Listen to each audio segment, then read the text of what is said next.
আমি ওকে দেখে জাস্ট অবাক যে হাফ শরীর কোলবালিশের নিচে ঠিক ঝুলন্তভাবে যেভাবে ঘুমায় ওইভাবে ঘুমাচ্ছে।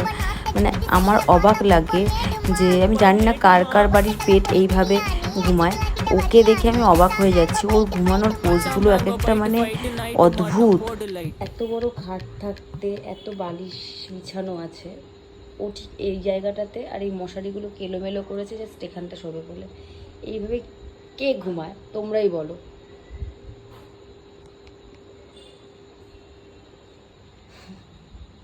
কোনো হুঁশ নেই। আবার নিউ পোজ, এটা আবার নিউ পোজ, মানে এক এক টাইমে ও এক এক রকমভাবে ঘুমাচ্ছে। ঠিক আছে, ওর এই জায়গাটা কি পছন্দ আমি জানি না, আমি বুঝতেও পারছি না। এই যে এরকম